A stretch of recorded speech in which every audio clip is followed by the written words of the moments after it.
Hi friends. நான் சொல்லக்கூடிய விஷயத்த ஒரு 10 செகண்ட் அப்படியே இமேஜின் பண்ணி பாருங்க. எந்த ஒரு தப்புமே பண்ணாம, உங்களுடைய ஒய்ஃப் உங்க மேல dowry harassment case, physical abuse case file பண்றாங்க. உங்களுடைய personal life, office life, business life, உங்களுடைய ரெப்புடேஷன், உங்க ஃபேமிலியுடைய ரெப்புடேஷன் இது எல்லாமே உங்க கண்ணு முன்னாடி சுக்கு நூறா உடைஞ்சு போறத இமேஜின் பண்ணி பாருங்க. இப்படிப்பட்ட ஒரு நைட்மேர் பல மென்னுக்கு ரியாலிட்டியா நடந்துட்டு தான் இருக்குது. ஃபேக் அக்யூசேஷன் அப்படின்ற ஒரு விஷயம் ஒரு இண்டிவிஜுவலோட ரெப்புடேஷன மட்டும் அழிக்கிறது இல்ல, காலம் முழுக்க தீராத ஒரு வலியையும் அது குடுக்குது.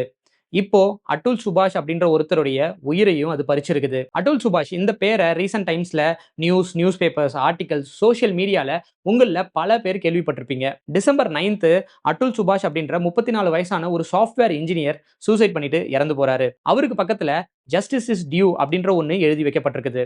அவரு சூசைட் பண்ணிட்டு இறந்து போறதுக்கு முன்னாடி 24 பக்கம் இருக்கக்கூடிய ஒரு சூசைட் நோட் கூடவே 81 நிமிஷத்துக்கான ஒரு வீடியோவையும் ரெக்கார்ட் பண்ணி வச்சுட்டு தான் அவர் இறந்து போயிருக்கிறாரு.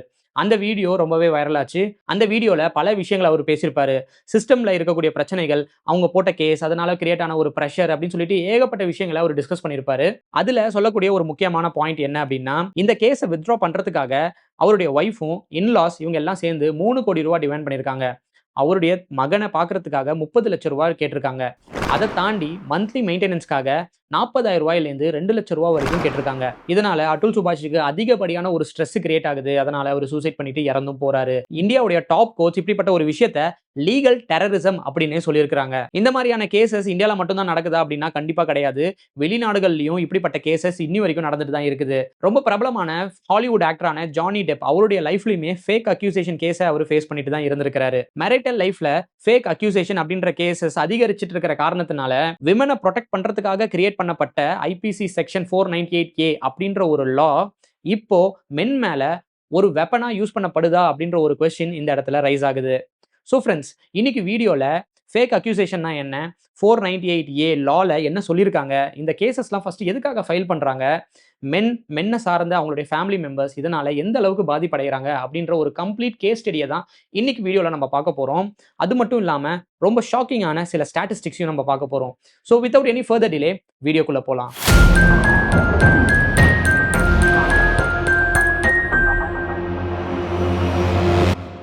ஸோ ஃபேக் அக்யூசேஷன்னா என்ன? இன்னைக்கு வீடியோல மேரிட்டல் லைஃப்ல நடக்கக்கூடிய ஃபேக் அக்யூசேஷனை பத்தி தான் நம்ம பேசிட்டு இருக்கோம். அதுவும் இல்லாம ஒரு மென் மேல போடக்கூடிய ஒரு ஃபேக் அக்யூசேஷன். அதுக்கான டெஃபினிஷன் என்ன அப்படின்னா, ஒரு மென் தன்னுடைய பர்சனல் கெயினுக்காக விமன் மேல அபியூஸ் பண்றாங்க, பிசிக்கல் அபியூஸ் பண்றாங்க, இல்ல டவுரி கேட்டு கஷ்டப்படுத்துறாங்க அப்படின்னு ஒரு விமன் பொய்யா சொல்லக்கூடிய ஒரு விஷயம், பொய்யா போடப்படுற ஒரு கேஸுக்கு பேர் தான் இந்த ஃபேக் அக்யூசேஷன். சப்போஸ் அந்த மென் உண்மையாவே இந்த விஷயங்கள்லாம் பண்ணியிருக்காங்க அப்படின்னா, அந்த விமனை காப்பாத்துறதுக்காக கொண்டு வரப்பட்ட ஒரு லா தான் இந்த ஐபிசி செக்ஷன் 498A அப்படின்ற ஒரு லா. அந்த லாவை மிஸ்யூஸ் பண்றதுனாலையும் எக்ஸ்ப்ளாய்ட் பண்றதுனாலையும் வந்த ஒரு விளைவு தான் அட்டுல் சுபாஷ் அப்படின்ற ஒருத்தருடைய மரணம். இந்த ஐபிசி செக்ஷன் 498A லா 1983ல தான் உருவாக்கப்படுது. மேரேஜ் லைஃப்ல ஒரு உமன் மேல டவுரி ரிலேட்டட் குரூயல்டி, ஹராஸ்மெண்ட்ல இருந்து அவங்களை காப்பாத்துறதுக்காக தான் இந்த லாவை ஃபர்ஸ்ட் கொண்டு வராங்க. அந்த பிரச்சனைகள் பிசிக்கலா இருக்கலாம், மென்டலா இருக்கலாம், எமோஷனலா இருக்கலாம், என்ன வேணாலும் இருக்கலாம். அந்த ஹஸ்பண்ட் சார்ந்த ஃபேமிலி மெம்பர்ஸ் கிட்ட இருந்து அந்த விமனை காப்பாத்துறதுக்காக உருவாக்குன ஒரு லா தான் இந்த ஐபிசி செக்ஷன் 498A அப்படின்ற ஒரு லா. ஐபிசி செக்ஷன் 498Aக்கு கீழே ஒரு மென் மேல ஒரு விமன் ஒரு கேஸ் ஃபைல் பண்றாங்க அப்படின்னா அந்த அஃபென்ஸ் நான் காக்னைசபிள். அப்படின்னா போலீஸ் எந்த ஒரு வாரண்ட்டும் இல்லாம எந்த ஒரு இன்வெஸ்டிகேஷனுமே இல்லாம அந்த பர்சனை அரெஸ்ட் பண்ண முடியும். ரெண்டாவது, இது நான் பெயிலபிள். அந்த பர்சனை பெயில்ல வெளியே எடுக்கலாம் முடியாது. மூணாவது, இது நான் காம்பவுண்டபிள். அப்படின்னா கோர்ட்டுக்கு வெளியே இந்த கேஸை செட்டில் பண்ண முடியாது, செட்டில் பண்ணவும் கூடாது. சப்போஸ் இது எல்லாமே ப்ரூவ் பண்ணப்படுது அப்படின்னா அந்த மென்னுக்கு 3 வருஷம் வரைக்கும் ஜெயில் தண்டனை கிடைக்கிறதுக்கு வாய்ப்பு இருக்கு. அப்படி இல்லைன்னா அவங்க ஃபைன் கட்டி ஆகணும். இந்த லா யாருக்கெல்லாம் அப்ளை ஆகும் அப்படின்னா அந்த ஹஸ்பண்டுடைய இன்லாஸ் அண்ட் ஃபேமிலி மெம்பர்ஸ் யார் மேலலாம் இந்த கேஸ் போடப்படுதோ அவங்க எல்லாருக்குமே இந்த ரூல்ஸ் அண்ட் ரெகுலேஷன்ஸ் அப்ளை ஆகும். மேரிட்டல் லைஃப்ல ஏற்படக்கூடிய இந்த ஃபேக் அக்யூசேஷன் கேசஸ்னால மென் அண்ட் அவங்க சார்ந்த ஃபேமிலி மெம்பர்ஸ் இவங்க எல்லாருக்குமே ரொம்ப ஒரு ஆழமான ஒரு இம்பாக்ட் அது ஏற்படுத்துது.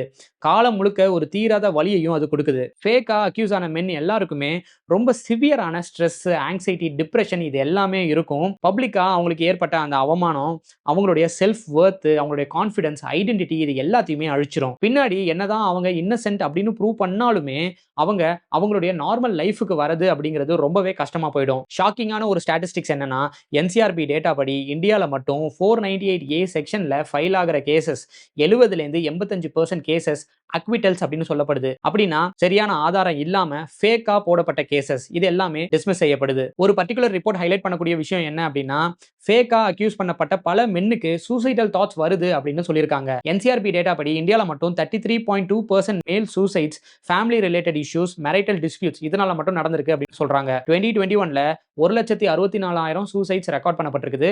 அதுல 91,000 மேல் சூசைட்ஸ். அந்த 91,000ல ஒரு சிக்னிஃபிகன்ட் போர்ஷன் ஆஃப் சூசைட்ஸ் வந்துட்டு ஃபேக் அலிகேஷன்ஸ், மேரிட்டல் ரிலேட்டட் இஷ்யூஸ்ல நடந்த ஃபேக் அலிகேஷன்ஸ்னால நடந்திருக்கு அப்படின்னு சொல்றாங்க. டவுரி ஹராஸ்மென்ட், டொமஸ்டிக் வயலன்ஸ் அப்படின்ற ஃபால்ஸ் அக்யூசேஷன் கேசஸ்க்கு லீகல் எக்ஸ்பென்ஸ்க்கு மட்டுமே ஒரு மென் ஆவரேஜா 5 ல இருந்து 10 லட்சம் ரூபாய் வரைக்கும் செலவு பண்ணிட்டு இருக்காங்க. ஃபினான்ஷியல் எக்ஸ்பென்ஸ்லாம் ஒரு பக்கம் இருந்தாலும் இந்த கேஸ் ஒரு 3 ல இருந்து 5 வருஷம் வரைக்கும் நடந்துட்டு இருக்குது. அந்த சமயத்துல அந்த பர்சனுடைய ஜாப் போயிடுது. அவங்க சப்போஸ் பிசினஸ் பண்றாங்கன்னா அந்த பிசினஸ் ஒரு ஃபெயிலியர் ஆகிடுது. வருஷம் 498A செக்ஷன்ல ரெஜிஸ்டர் ஆகிற கேசஸ் மட்டும் கிட்டத்தட்ட 50,000 கேசஸ் சால்வ் ஆகாம அப்படியே இருக்குது. பேசிக்கா இந்த ஃபேக் அலிகேஷன் கேசஸ்லாம் முக்கியமா 4 காரணத்துக்காக மட்டுமே நடக்குது. அதுல முதல் மேஜரான ரீசன் சைல்ட் கஸ்டடி பேட்டில். ஒரு அப்பா தன்னுடைய மகனையோ மகளையோ பார்க்கறதுக்கான அந்த விசிட்டேஷன் ரைட்ஸை பறிக்கிறதுக்காக தான் இந்த கேசஸ்லாம் ஃபர்ஸ்ட் போடப்படுது. ஃபேக் அலிகேஷன் மூலமா டிவோர்ஸ் வரைக்கும் போகக்கூடிய 20 ல இருந்து 25% கேஸ் சைல்ட் பேட்டிலுக்காக மட்டுமே நடக்குது. அதுல 85% கேஸ்ல ஃபாதர் மேல வைக்கிற அந்த பழி உண்மையா இருந்தாலும் சரி பொய்யா இருந்தாலும் சரி எப்படி இருந்தாலுமே ஃபாதர் அந்த சைல்ட் கஸ்டடி பேட்டில இழந்துருவாரு. அப்ராக்சிமேட்டா 50% கேசஸ் ஃபினான்ஷியல் கெயின்ஸ்க்காக மட்டுமே ஃபைல் பண்ணப்படுது. அட்டுல் சுபாஷுடைய கேஸ்ல கூட அவருடைய ஒய்ஃபும் இன்லாஸும் இந்த கேஸை வித்ட்ரா பண்றதுக்காக 3 கோடி ரூபாய் டிமாண்ட் பண்ணதா அவரே அந்த வீடியோல சொல்லியிருக்காரு. ஹஸ்பண்டுடைய ஃபேமிலி மெம்பர்ஸை பிரஷர் பண்ணி இந்த கேஸை கோர்ட்டுக்கு வெளியே செட்டில் பண்றதுக்கு ரொம்ப பெரிய பணத்தை டிமாண்ட் பண்ணுவாங்க. 2017ல டவுரி ரிலேட்டடா ஃபைல் ஆன 90% கேசஸ் கோர்ட்டுக்கு வெளியே ஃபினான்ஷியல் டிரான்சாக்ஷன் மூலமா செட்டில் ஆகியிருக்குது. மூணாவது ரீசன் ஐபிசி செக்ஷன் 498A அப்படின்ற லாவை மிஸ்யூஸ் பண்றது. ரீசெண்டா கூட பஞ்சாப் ஹரியானா ஹைகோர்ட் ஒரு லேடிக்கு இந்த லாவை மிஸ்யூஸ் பண்ணதுக்காக 1 லட்சம் ரூபாய் ஃபைன் போட்டிருக்காங்க. தன்னுடைய ஹஸ்பண்ட் மேல ஹராஸ்மென்ட் கேஸ் ஃபைல் பண்றாங்க. ஆனா ப்ராப்பரா கோர்ட்ல இவங்க ஆஜராகவே இல்லை. பின்னாடி ஹஸ்பண்ட் கிட்ட செட்டில்மெண்ட் பேசி 11 லட்சம் ரூபாய் வாங்கிட்டு அந்த கேஸ் அப்படியே விட்டுறாங்க. ப்ராப்பரா கோர்ட்டுக்கு வந்து அந்த கேஸை டிஸ்மிஸ் பண்ணாத காரணத்துக்காக அந்த லேடிக்கு 1 லட்சம் ரூபாய் ஃபைனும் போடுறாங்க. நாலாவது ரீசன் நோ அக்கௌண்டபிலிட்டி. சப்போஸ் ஒரு கேஸ் வந்துட்டு ஃபேக்கா தான் போட்டிருக்காங்க அப்படின்னு ப்ரூவ் ஆனாலுமே அந்த விமனுக்கோ விமன் சார்ந்த அவங்களுடைய ஃபேமிலி மெம்பர்ஸ்க்கோ எந்த ஒரு பனிஷ்மெண்ட்டோ இல்ல ஃபைன் ரொம்ப ஸ்ட்ரிக்டான ஒரு ஃபைனோ அப்படிலாம் எதுவுமே இல்லை. வீக்கான பெனால்ட்டி தான் இது நாள் வரைக்கும் இருந்துட்டு இருக்குது. அதனால தான் இந்த ஃபேக் அக்யூசேஷன் கேசஸ் அதிகரிச்சிட்டு இருக்குது. இதுக்கெல்லாம் கவர்மெண்ட் லீகலா எந்த ஒரு ரெஸ்பான்ஸும் பண்ணலையா அப்படின்னா கண்டிப்பா அதுக்கான ஸ்டெப்ஸ் எடுத்திருக்காங்க. ஐபிசி செக்ஷன் 498A படி ஒரு கேஸ் ஃபைல் ஆனா இமீடியட்டா எந்த ஒரு வாரண்ட்டும் இல்லாம இன்வெஸ்டிகேஷன் இல்லாம அந்த பர்சனை அரெஸ்ட் பண்ண முடியும் அப்படிங்கிறது தான் ரூல். ஆனா சுப்ரீம் கோர்ட் என்ன சொல்லியிருக்காங்க அப்படின்னா ஆட்டோமேட்டிக்கலா அந்த பர்சனை அரெஸ்ட் பண்ண முடியாது அப்படின்னும் ப்ராப்பரான இன்வெஸ்டிகேஷன்லாம் முடிச்சுட்டு ஹையர் அஃபீஷியல்ஸ் கிட்ட அப்ரூவல் வாங்கினதுக்கு அப்புறம் தான் அரெஸ்ட் பண்ணணும் அப்படின்னு சொல்லியிருக்காங்க. அதனால நம்பர் ஆஃப் கேசஸ் ரொம்ப சிக்னிஃபிகண்டா குறைஞ்சிருக்குது. 2013ல 1.2 கேசஸ் இருந்தது. அடுத்து 7 வருஷத்துல 2020ல 85,000 அது குறைஞ்சிருக்குது. கோர்ட்ல கேஸை நடத்துறதுக்கும் அந்த பர்சன் மேல ஒரு சார்ஜ் ஃபைல் பண்றதுக்கும் ஒரு கிரெடிபிளான எவிடன்ஸ் தேவை அப்படின்னு சொல்லியிருக்காங்க. வெறும் கம்ப்ளைண்ட்டை வச்சு மட்டும் கோர்ட்ல கேஸை ரன் பண்ண முடியாது அப்படின்னும் ப்ராப்பரான எவிடன்ஸ் இல்லைன்னா கோர்ட்ல கேஸ் நிக்காது அப்படின்னு சொல்லியிருக்காங்க.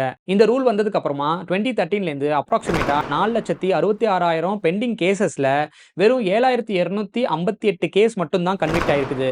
அதாவது வெறும் 15.6% மட்டும் தான் கன்விக்ஷன் ரேட். ஃபேக்கா கேஸ் போடுற இண்டிவிஜுவல்ஸுக்கு கோர்ட் ரொம்ப ஸ்ட்ரிக்டான பனிஷ்மெண்ட்ஸ் எல்லாம் கொடுக்கிறதுக்கு ஸ்டார்ட் பண்ணிருக்காங்க. டெல்லியில ஒரு லேடி ப்ராப்பர்ட்டி ரிலேட்டட் பிரச்சனையை சால்வ் பண்றதுக்காக தன்னுடைய பொண்ணை ரேப் பண்ணிட்டாங்க அப்படின்னு சொல்லிட்டு கோர்ட்ல போயிட்டு கேஸ் ஃபைல் பண்றாங்க.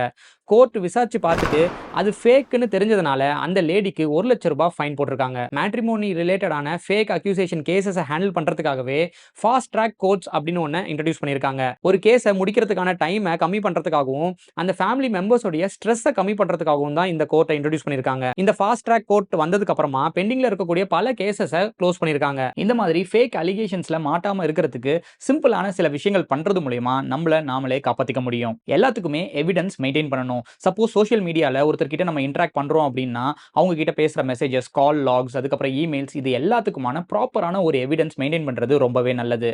சப்போஸ் ஒரு மேரேஜ்க்குள்ள போறோம் அப்படிங்கிறப்போ என்ன கொடுக்குறோம் வாங்குறோம், அதுக்கப்புறம் கிஃப்ட்ஸ், அதுக்கான ரெசிப்ட்ஸ் எல்லாத்தையும் பக்காவா மெயின்டைன் பண்றது பின்னாடி ஒரு பிரச்சனை வரப்போ இது ரொம்பவே யூஸ்ஃபுல்லா இருக்கும். அடுத்து மேரேஜ் லைஃப் உள்ள போனதுக்கு அப்புறமா வீட்டுக்குள்ள காமனான ஏரியாஸ்ல கேமரா இன்ஸ்டால் பண்றது ரொம்பவே இம்பார்ட்டன்ட்.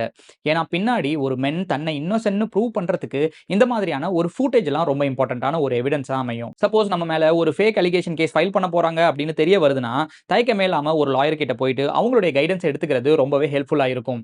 என்ன பண்ணலாம் என்ன பண்ணக்கூடாதுங்கிற கம்ப்ளீட்டா ஒரு லீகல் அட்வைஸ் அவங்களால நம்மளுக்கு கொடுக்க முடியும். இதெல்லாம் இதெல்லாம் தாண்டி பாதிப்படைஞ்ச அந்த மென்னுக்கு எமோஷனல் சப்போர்ட் ரொம்பவே இம்பார்ட்டன்ட். ஸோ அந்த மென்னுடைய ஃபேமிலி மெம்பர்ஸ், ஃப்ரெண்ட்ஸ் எல்லாம் கொடுக்கக்கூடிய அந்த எமோஷனல் சப்போர்ட் ரொம்பவே ஹெல்ப்ஃபுல்லா இருக்கும். அட்டுல் சுபாஷோடைய கேஸ்ல பப்ளிக்கோட இன்வால்வ்மெண்ட் ரொம்பவே அதிகம். சோஷியல் மீடியா பிளாட்ஃபார்ம்ஸ்ல கூட பாதிப்படைஞ்ச மென்னுக்கு ஒரு சப்போர்ட் கொடுக்கிற விதமா பல பேர் வாய்ஸ் ரைஸ் பண்ணியிருக்காங்க. அது நிறைய பேருக்கு ஒரு அவேர்னஸையும் கிரியேட் பண்ணியிருக்கு. அதே போல ட்விட்டர்ல கூட நிறைய ஹேஷ்டேக்ஸ் மென்ஷன் பண்ணப்பட்டிருக்குது. ஹேஷ்டேக் மென்2, அதுக்கப்புறம் ஹேஷ்டேக் ஜஸ்டிஸ் ஃபார் அட்டுல் சுபாஷ், அந்த மாதிரி ஏகப்பட்ட ஹேஷ்டேக்ஸ் வந்துட்டு ரொம்ப பிரபலமா நிறைய பேர் மென்ஷன் பண்ணியிருக்காங்க. ஃபைனலா SIFF, save Indian family foundation அப்படின்னு ஒரு NGO, ஒரு நான் ப்ராஃபிட்டபிள் ஒரு ஆர்கனைசேஷன் ஒன்று ரன் ஆயிட்டு இருக்குது. இதுல ஏகப்பட்ட குரூப்ஸ் இருக்குது. இந்த மாதிரி harassment case, fake allegation, fake accusation கேஸ்ல பாதிப்படைஞ்ச மென்னுக்கு இவங்களால முடிஞ்ச அளவுக்கான ஒரு சப்போர்ட்டை இவங்க கொடுத்துட்டு இருக்காங்க. SIFF ஒரு ஆப் கிரியேட் பண்ணியிருக்காங்க. அது கூடவே ஒரு ஹெல்ப்லைன் நம்பரும் வச்சிருக்காங்க. ஷாக்கிங்கான விஷயம் என்னன்னா, அந்த ஹெல்ப்லைன் நம்பருக்கு கிட்டத்தட்ட 25,000 கால்ஸ் ரிசீவ் ஆயிருக்குது. ஸோ ஃப்ரெண்ட்ஸ், நம்ம எல்லாருக்குமே விமனுக்கு ஒரு ஹெல்ப்லைன் நம்பர் இருக்குது அப்படிங்கிறது நல்லாவே தெரியும். ஆனா மென்னுக்குமே ஒரு ஹெல்ப்லைன் நம்பர் இருக்குதுங்கிறது உங்களில் எத்தனை பேருக்கு தெரியும்? தெரியும் அப்படின்னா அது என்ன நம்பர் அப்படிங்கிறத கமெண்ட் செக்ஷன்ல ஷேர் பண்ணுங்க. இந்த ஃபால்ஸ் அக்யூசேஷன் ஒரு சைலண்ட் எபிடமிக். பல பேருடைய வாழ்க்கை இது அழிச்சிருக்குது. கோர்ட் மேலேயும் ஜஸ்டிஸ் மேலேயும் இருக்கக்கூடிய நம்பிக்கையை கொஞ்சம் கொஞ்சமா குறைச்சிட்டே வருது. அதனால கண்டிப்பா ஒரு சேஞ்ச் தேவை அப்படின்னு தான் நான் நினைக்கிறேன். ஒரு விமன் கில்ட்டின்னு ப்ரூவ் ஆகிற வரைக்கும் அவங்க இன்னசென்ட் தான். ஆனா ஒரு மென் இன்னசென்ட்னு ப்ரூவ் ஆகிற வரைக்கும் அவன் கில்ட்டி தான். இந்த பார்வை சரின்னு நீங்க நினைக்கிறீங்களா? உங்களுடைய தாட் என்ன அப்படிங்கிறத கமெண்ட் செக்ஷன்ல மறக்காம ஷேர் பண்ணுங்க. இந்த வீடியோ பிடிச்சிருந்துச்சுன்னா ஒரு லைக் போடுங்க. மறக்காம சேனலையும் சப்ஸ்கிரைப் பண்ணுங்க. இந்த மாதிரி இன்னொரு வீடியோல உங்களை மீட் பண்றேன். Until then, see you. Goodbye. Stay safe, stay informed.